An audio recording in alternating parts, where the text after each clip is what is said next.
How to lose weight with running. If you ever laced up your running shoes hoping that would help you shed some weight but didn't see the results you wanted, you're not alone.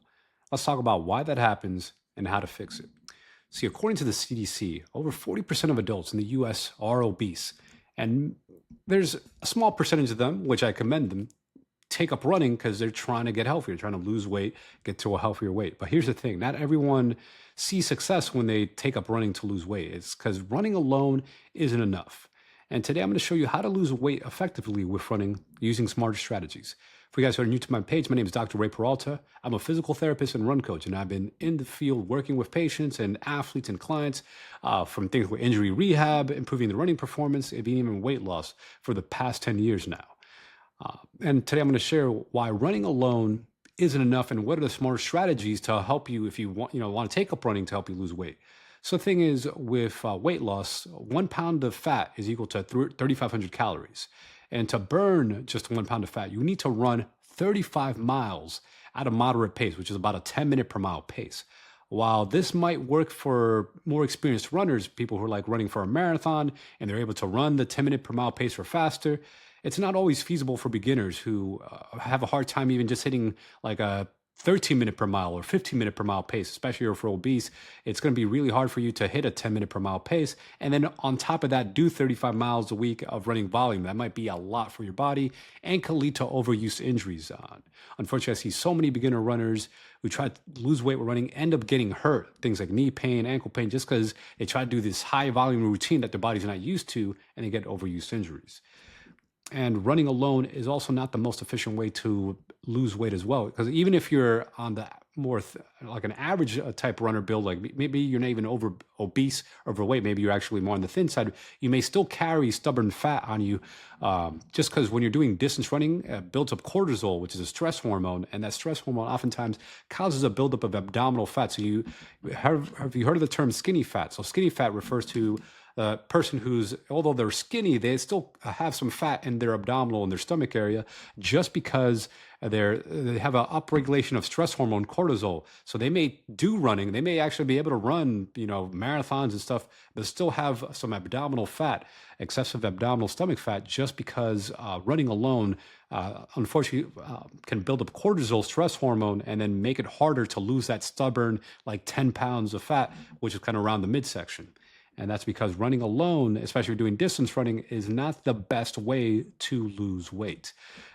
So yes, it can help lose some weight, but if you're stuck with the stubborn fat, it could be because of that cortisol. But there's some better ways to lose weight with running, and it's about smarter strategies. One, you want to follow a smart training plan, right? So if you're a complete beginner, try to do at least 3 runs a week. And yes, there is benefit to doing higher volume with running. It's just going to make you a better runner. So in the very beginning, maybe you're only doing like 9 miles a week, right? Maybe you're doing like 3 miles 3 times a week. And I still recommend complete beginners, especially if you're obese, doing a run walk program. So you can still do a run walk program, get the benefits of running because it's actually a type of interval program. It's an interval training program where you're doing run, then you walk. So work rest, and you're doing a work rest ratio. So maybe you'll do 30-second run, 30-second walk. All right. Depending on your ability level, that might be too much or might be too little. Maybe you have to do 1 minute run, 1 minute walk.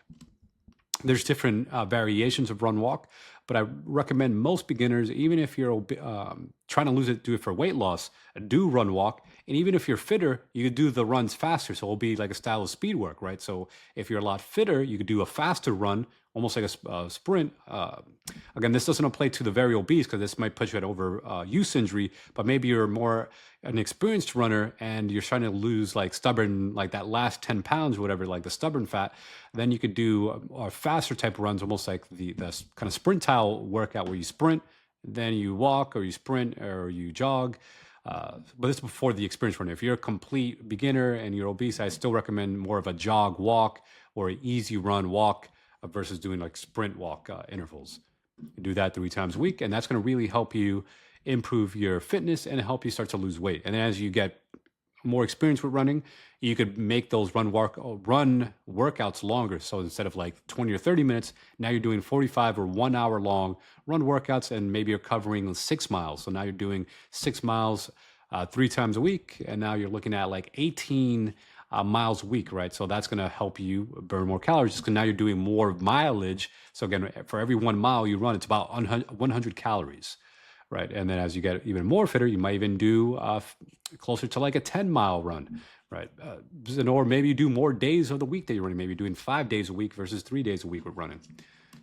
And walking counts too. So here's a caveat: walking is also part of your mileage. So if you walk 3 miles, that's still very beneficial. Maybe you can't run right now. Maybe it's very hard to run. You could walk, and you could actually walk, and you'll still get a similar calorie burn with just walking the distance. So you walk 3 miles, that will still help you as well. And the next thing you want to do is be smart about your other types of training that you do. So you just can't run alone. This is where a lot of people fall into a trap, is that they try to run alone. You also want to do strength training. So strength training boosts your metabolism and supports weight loss. Did you know that 1 pound of muscle burns 6 to 10 calories per day, even at rest? So let's say you add 10 pounds of muscle. Now you're looking at about 100 calories of additional calorie burn just from having active muscle tissue on your body.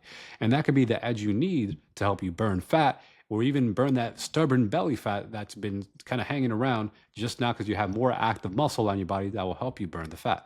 So I recommend, and there are different types of routines out there, of course, but for my runners and for just being time efficient, 2 to 3 strength workouts a week, full body, single sets of fatigue, or what's called single sets of failure training, where you do exercise to complete exhaustion, just one exercise per body part. So let's say you're doing squats, you do squats to fatigue.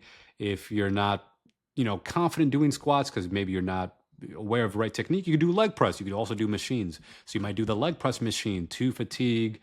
Then you fully exhausted, one exercise, 8 to 12 repetition max. So to a weight, what that means, where you fatigue around the 12th rep. If it's too light, make it heavier. And then you could do this full body. So then you could go from like leg press, leg extension, leg curl. You could do chest press, rows. So you get a full body routine. Only takes you 20, 30 minutes. And then you can pair that with running. So you can do your strength training portion plus running. And then, in the very beginning, it may just take you an hour, but maybe you're doing a longer hour-long running session, so it may take you an hour and a half, right? But you could get away with just 3 days a week of strength training, and then 3 to 5 days a week of running or running or walking, right? Combination of run walk. Some days you walk, some days you run walk, some days you do purely running, depending on your fitness level, and that will give you a very well-rounded routine. The next thing that's very important that a lot of runners overlook is that they'll take up running, right? You're trying to lose weight with running, but then you make the mistake of eating a lot more food because, like, yes, you need carbs, but then you start eating way too much of it. So now either you're maintaining your weight, you're not losing the weight, or you're actually gaining weight because you're eating so much additional food because you're getting ravenous. You're like, oh man, I need more energy. And it's because the food you're eating is probably not supporting you, or you're still feeling you need more nutrients. So to lose weight, you do have to be at a deficit. That means you have to kind of eat a little less than what you're taking in. Typically, a 500-calorie deficit would help you lose 1 pound of fat per week. Combine that with running and strength training, and you'll start seeing those results compound. You may even start losing like 2 pounds a week. If you're seeing more than that, it's oftentimes water weight, or maybe you're doing some extreme diet, and it's probably not sustainable long term if you're seeing like very extreme numbers. So typically, you want to be in the round like 1 to 2 pound a week. If you're a bit older, it might be a little slower. It might be like a half a pound a week. But bearing that, most people can lose about a pound a week if they're doing strength training, running, plus a caloric deficit. But you also want to hold on to your muscle mass. There's a lot of times people get wrong when doing a nutrition or diet plan, is that they start losing muscle mass. You don't want to be a weaker version of yourself. So to help maintain your muscle mass, prioritize protein. So if you're going to measure a macro or macronutrients or carbs, proteins, carbohydrates, prioritize protein. Make sure to aim for at least 0.65 to 1 gram of protein per pound of body weight to protect your muscles while you're shedding fat. So let's say you're a 200-pound athlete. That's about 200 grams of protein per day just to maintain that muscle mass if you're doing 1 gram per pound of body weight. And then you could continue to lose weight, and then you could change a little bit, but anywhere in that 0.65 to 1 gram.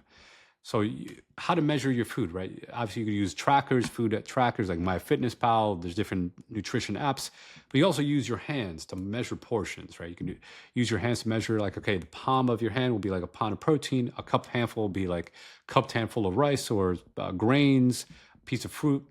And this way you could start tracking your food intake and start adjusting, right? Oftentimes when you're trying to lose weight, you keep protein the same because you don't want to decrease protein because that's going to affect your muscle mass. But oftentimes, easy ways to start decreasing about some carbs or decreasing some fats to get that like around 500 calorie deficit per day, which will lead up to about a pound of weight loss per week, right? And then if you combine it with exercise, the strength training and running, you'll see those results compound over time. And you also want to track your progress, right? Uh, the other thing is also be mindful of junk food. Sometimes you may have like a sweet tooth for certain foods that are like your guilty pleasures. And in the very beginning, I recommend you eliminate before you moderate because it's very easy to spiral out of control, like starting eating a bunch of donuts or cupcakes or having giant pasta dinners. So in the very beginning, I recommend cutting out these indulgent foods or treats that you may eat at least temporarily, at least for the first, 6 weeks. Once you got the diet really dialed in, you can start slowly reintroducing it as long as you're tracking. So this goes to tracking your progress. So every 2 weeks, you're tracking your progress, seeing is that, that scale, that weight loss being linear. It may fluctuate up and down a little bit, but the trend over time should be kind of like downward sloping. You're losing gradual weight, and that's where you track your progress. So, every 2 weeks, okay, see where your weight loss is. But if it's stalling or if you're gaining weight, look back and maybe do that food journal for like 3 days and see, okay, what have I been eating? Oh, have I been eating, did I slip off and go on the deep end and have to start eating a bunch of Oreos and Twinkies and cookies and stuff? If that's the case, if you're that kind of personality, we just kind of binge eat and stuff, again, it's very helpful then just to temporarily eliminate these foods. And then once you get a better control of your cravings and of your diet, then you could slowly moderate and bring it back in. But again, eliminate before you moderate because it's just too tempting to slip off and have all this junk food and stuff. Especially when you're running, you start being more ravenous. If you're keeping your protein high, it's oftentimes that helps curb the craving, that ravenous craving, having enough protein in your diet. And then if you're having a hard time getting protein, it's okay to supplement. Still try to get it from whole foods if possible. Lean protein, eggs, Greek yogurt. If you're plant-based, you could do tofu is a great source of protein, nuts, lentils. And if you're going to supplement, right, you could do like whey protein powder, or if you're plant-based, pea protein, rice protein powders, protein, pre-made drinks and stuff can help, of course. It shouldn't be your primary source of protein, but it could help you if you're having a hard time getting your total protein needs for the day. And by tracking your intake like this and tracking your food and tracking the weight, you can see, okay, are you making progress? You also want to track your workouts because you also want to be consistent with your workouts, right? Are you getting, the enough, at least the 3 run workouts a week? Are you getting enough 2 to 3 strength workouts a week? And if you do this, you could, be on the path to losing weight. You also want to make sure you get your baselines established. Like how much do you currently weigh? What's your BMI, your body mass index, and what's your body fat percentage? If you're not sure of your body fat percentage, oftentimes you could get scales. You could buy a scale to measure your body fat percentage, or visit your local gym and get your body fat percentage measured, whether it's for skin fold calipers or electrical impedance devices or bod pods. There's different ways to get your body fat percentage because that's going to be very important because then you could calculate, okay, if your body fat percentage is over like 30% or 32%, you're probably in the obese category. Right, so if you're a woman, it's often it's about 32% is considered obese, and if you're a man, body fat percentage over 25% is considered obese. Right, so then you want to lean out and get a bit leaner to try to get more into the healthy weight range or the athletic range if that's your goal. So, for example, if there's a 200-pound woman who want to lose 30 pounds, it's doable, over the course of like 4 to 8 months. 4 months if she's really disciplined, doing the strength training, doing the running, doing the caloric deficit, really, being super focused. Now, if she slips up every now and then, maybe only 80% of the time she follows the training plan, it may take her closer to 8 months to a year. But regardless, if you stay on the path, maybe you kind of veer a little bit, it is doable in a pretty realistic time frame there. Obviously, the more disciplined and focused you'll probably get faster results, but it is still achievable even if you're 80% of the way, adherent to the nutrition plan, the strength and running plan, right? So being consistent, you'll see the results, and then tracking your progress will also help as well.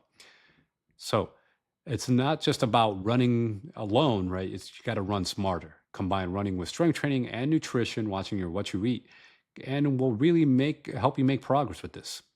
So if you're ready to lose weight and you want like more customized support, you want to learn more about, maybe how I could potentially help you. I have a free training for runners. I'm going to drop the link. It's my free training plan. And if you're really gung ho about getting help and you really need help, just reach out to me. I also do one-to-one coaching as well. Anyways, I'm out. Hope you found this useful.